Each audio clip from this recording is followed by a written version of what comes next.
Right, this is a completely different sort of review to the ones you normally see on YouTube for the wonderful, fantastic Mercedes-Benz 350 SL. This is the facelift model, and not the very latest all-aluminium one.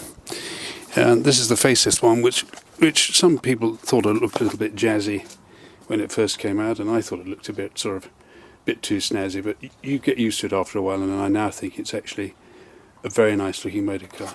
So just so that you see the person that's doing this review, that's me there.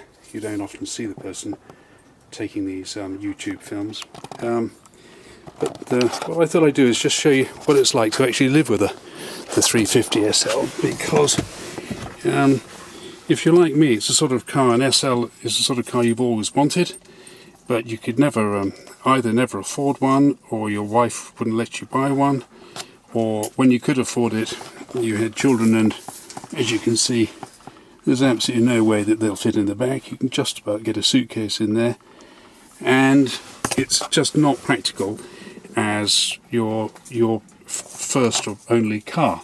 So that's when you find that actually most SLs are second cars, and consequently quite low mileage. Most of them are low mileage.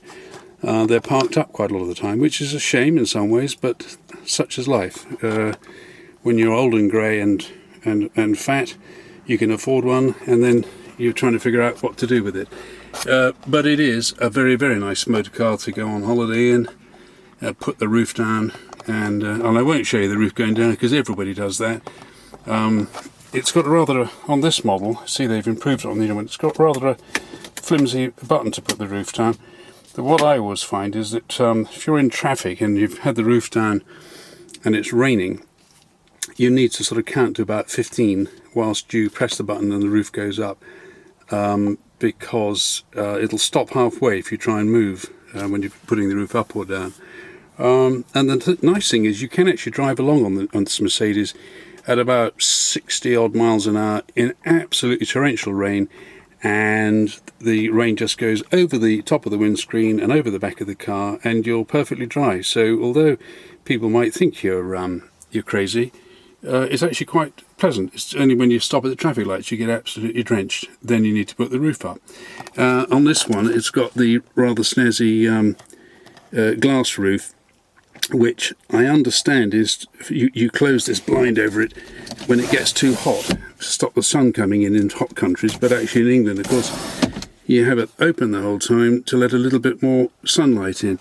The thing about this is it has got a fantastic engine and gearbox, 7-speed automatic, and it's got the Tiptronic gearbox where you can change down, if you're being a boy racer, you can change down a gear. But actually what I find is it's such a smooth, powerful engine that it doesn't matter what gear you're in, it'll accelerate brilliantly from any gear.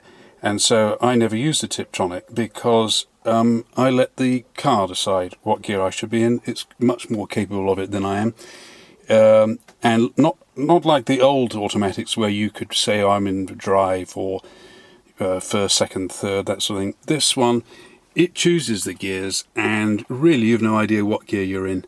Quite often I've been driving along for a quarter of an hour or so and find that I've accidentally banged the Tiptronic switch and I'm travelling along in third, and I never notice because it doesn't care if you're in third or seventh.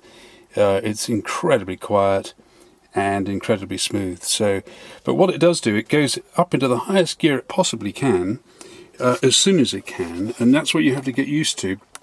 That's one of the ways that it saves a hell of a lot of petrol. And if you drive this car carefully, on a trip on the motorway, it'll do anything up to about 35 to the gallon, which is pretty fantastic for a car that does 0 to 60 in 6 seconds and 155 miles an hour.